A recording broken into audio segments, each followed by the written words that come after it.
દ્વારા એમાં પ્રમુખ જીવન કાકા મંત્રી શ્રી આ જે રીતે આ સ્કૂલનું સંચાલન કરે છે, આ સ્કૂલનું જે બાળકોનું ઘડતર કરે છે ને, એ આજે તમને ખ્યાલ નહીં આવે, પણ જ્યારે તમે અમારી ઉંમરના થશો ત્યારે એમ થશે કે આ સ્કૂલમાં અમારું ઘડતર થયું છે તો બીજી સ્કૂલના બાળકો કરતા અથવા બીજી સ્કૂલના વ્યક્તિ જે ત્યાં ભણીને આવ્યા છે એમના કરતા તમારી પર્સનાલિટી અલગ હશે. નાની વાત નથી. અને આજે તમારા વખતે તો તારીખ બહુ ઓછી પડી. આજે જાણવા ને સેવા એટલે શું કે તમે જુઓ કે વરસાદ વરસે છે ને કોક ગાડી વાળો પાણીમાં ફસાઈ ગયો,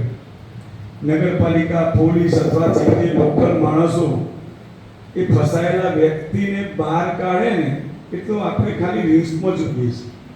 કે આયો 2 સેકન્ડમાં રીલ્સ પૂરી. પણ જે નીકળ્યો હશે ને અંદરથી એને ખ્યાલ હશે કે મારું છેલ્લું ભગવાન યાદ આવી ગયા હશે, અને એ જે સેવા થયો ને એનું નામ સેવા. 45 ની ગરમી હમણાં હતી અને તમારા ઘર ગાડી ખાલી 50 રૂપિયા 100 રૂપિયાનું કુંડું, અને એ કુંડામાં તમે સવારે પાણી ભરીને આવો અને એમાં 2 પક્ષી ખાલી પાણી પીવે ને, એ આને એટલી બધી તરસ હોય, એટલી બધી જરૂરિયાત હોય પાણીની, જો ના મળે તો તડફીને મરી જાય, અને એ પાણીથી એનું જીવનદાન મળે ને એટલી સેવા. અને આવા નાના નાનાથી લઈ મોટી સેવાના કાર્ય કરતા, અને તમે જે મોબાઈલ આ રીતે જુઓ છો, અને નાની ઉંમરમાં અમારા વખતે બહુ ઓછા નંબર હતા, પછી જો તમારી આંખો ત્રાસી થઈ ગઈ છે. મોટા ભાગના બાળકોની આંખો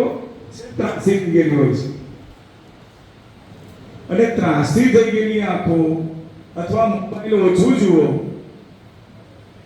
આ બધી વાત કરવાની હોય, અને એમાં પણ બામણીયા સાહેબ અને જાયન્ટ્સ રેડ ક્રોસ સોસાયટી આ કાર્યમાં લોકો સુધી પહોંચે, તમારા સુધી વડીલો સુધી પહોંચે, કે જેમને રાત્રે ઘરમાં બાથરૂમ કરવા જવું હોય, જો દેખાતું ના હોય ને, અને ઘરના સભ્યને કે ભાઈ મને પકડી લઈ જા, પણ જો દેખાતું હોય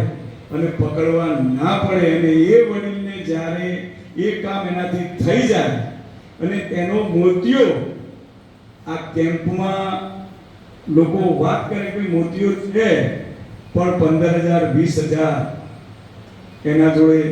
આ મોંઘવારીમાં પૈસા નથી, એ મફત થઈ જાય એવા કેમ્પ આજે આ કરી રહ્યું છે, સાયન્સ કરી રહ્યું છે. એક્સિડન્ટ થયો હોય, બ્લડની જરૂર પડે, અને તમે રેડ ક્રોસ સોસાયટીના ચેરમેન વનિતાબેનને ફોન કરો, અને એ જેનો જીવ જઈ રહ્યો છે એને બ્લડ મળી જાય, એનું નામ સેવા. આ બધી સેવા હવે પછી તમારા ભાગમાં કરવાની આવી છે, અને આ તમારું ઘડતર થઈ રહ્યું છે. આ તમારા માટે વ્યર્થ કાર્યક્રમ નથી. જીવન કાકાને મંત્રીશ્રી આચાર્યશ્રીએ કહ્યું છે તમારા માટે આ જીવન